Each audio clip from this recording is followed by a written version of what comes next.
नमस्कार दोस्तों, मेरा नाम है दीपक और कविताएं कहानियां लिखता हूं। तो चलिए yourmic.in पर मैं आपको सुनाता हूं अपनी लिखी एक कहानी। मुझे जब पहला प्यार हुआ था, और हाँ, उसे भी, मेरा मतलब है कि अनामिका को, तो हम अपनी पहली डेट पर इसी जगह, यानी कि इसी कैफे शॉप में, जिसका नाम था बिटर कॉर्नर। और सच में यहाँ आकर यूं लगता था कि जैसे भागती दौड़ती जिंदगी से दूर कहीं आकर हम खुद से बातें कर रहे हो। खूबसूरत ढेरों फूलों से सजाया हुआ हरा भरा गार्डन सच में दिल की फीलिंग बयां करने को मजबूर कर देता था।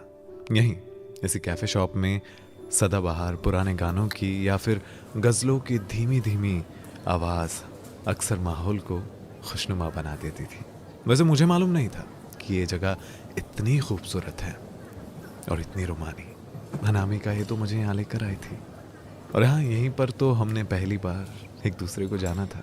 जुबान से कम और निगाहों से ज्यादा बातें किया करते थे, शर्माते थे और कभी घबराहट भी होती थी।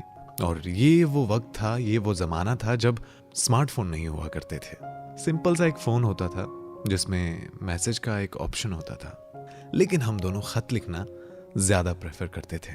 न जाने कितने खत थे अनामिका के जो मेरे सिरहाने के जिप के अंदर पैक पड़े हुए थे, संभाल कर रखे थे मैंने। और ग्रीटिंग्स कार्ड का तो कहना ही क्या, न जाने कितने होंगे। स्कूल से लेकर कॉलेज तक का सफर हमारे लिए हमेशा से यादगार था।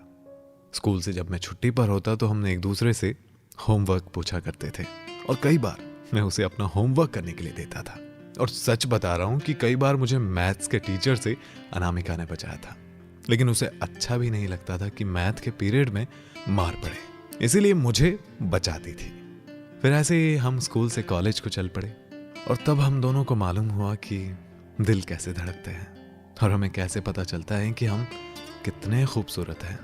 कम वक्त ये इश्क चीज ही कुछ ऐसी है, पागल बना देती है भाई साहब। लेकिन मुझे पागल होना मंजूर था।